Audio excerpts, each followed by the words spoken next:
Olá, professor. Boa noite, tudo bom? Nós estamos aqui para falar um pouquinho sobre o plano de aula desenvolvido. Plano de aula feito para a turma do EJA, período final. São dados fictícios, né? Esses dados que a gente colocou no plano de aula, mas seria para a turma do EJA, período final. Eu pus aqui o segundo B, ok? O conteúdo que nós temos da disciplina de História é o desrespeito aos nativos brasileiros, que vai abordar um pouquinho dessa relação. Aí eu coloquei aqui como objetivo geral para que os alunos pudessem compreender todo essa relação e até de luta e conflito, fazendo esta abordagem. Então nós temos aí como objetivo geral a compreensão de todo esse contexto, esse enfrentamento de lutas, essa relação entre esses povos. Nós temos aí, então posso dizer assim que trazer conhecimento e também trazer como objetivo geral trazendo para os nossos dias. O que isso tem relação com esses alunos, levando em consideração que os alunos do EJA são alunos que já têm um tempo mais vivido, quem sabe alunos com mais idade, um pouco mais maduros, mais amadurecidos, trazer essa relação, trazer esse paralelo para os dias atuais, de como foram essas relações lá no passado, tanto no Brasil colônia, quanto no Brasil império e também no Brasil república.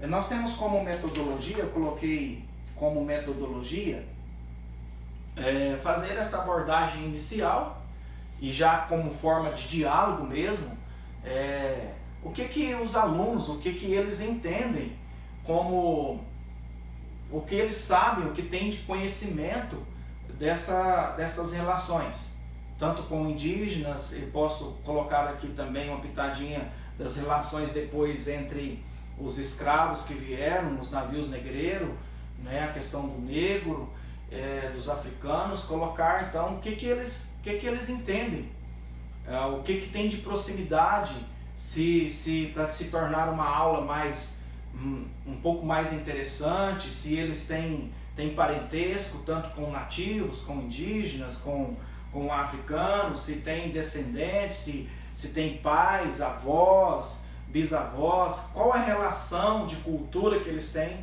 com relação à cultura, tanto indígena, também africana.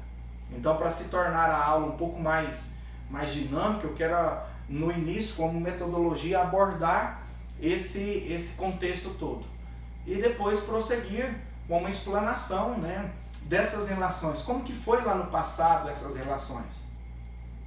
Essas relações foram de respeito? Essas relações foram de exploração, de respeito, de igualdade, de desigualdade? Tentar tecer esse paralelo, trazendo esse conhecimento e abordando que de fato a relação entre os europeus e indígenas e africanos não foi uma relação de respeito. Os africanos, claro, já foram trazidos como escravos, sem nenhuma garantia, sem nenhum direito, só simplesmente a exploração em si. E como os indígenas também não foram diferentes. Então, trazer como metodologia esta abordagem para a sala de aula. Trazer esta abordagem para que os alunos possam compreender todo esse contexto. E como que foi isso? No Brasil colônia, os primeiros contatos, os primeiros relacionamentos, depois passando um pouquinho de Brasil império, e como que é no Brasil república. E para os dias atuais, como que tem sido essa relação? Será que avançamos? Será que os direitos são garantidos agora com leis, com normas, com todo esse contexto? Também contexto de toda essa luta, esse embate para os direitos dos povos indígenas, para que faça valer o que está regido em lei com relação aos africanos. Então finalizar a aula com esta abordagem para os alunos. E deixar aqui um diálogo, né, entre a gente, professor, e entre os alunos, deixar que a aula possa ser uma aula bem participativa. E por final, pedir para que eles possam redigir um texto, né, fazer um texto para que possam trazer na próxima aula um texto de conhecimento, ou se eles têm também aí parentesco, se eles também têm proximidade com a cultura, seja ela uma cultura indígena ou seja ela uma cultura africana, que produza um texto nesse sentido, ok? Então essa aqui foi o que a gente pensou, a gente fez o nosso plano de aula, abordando um pouquinho então de como foi esse nosso plano de aula, tá bom? Falando então dessas relações entre os europeus, nativos, indígenas, né? E também um pouquinho dos africanos, ok? Esse foi então o nosso plano de aula que a gente fez. Mais, muito obrigado, professor, um abraço, tudo de bom.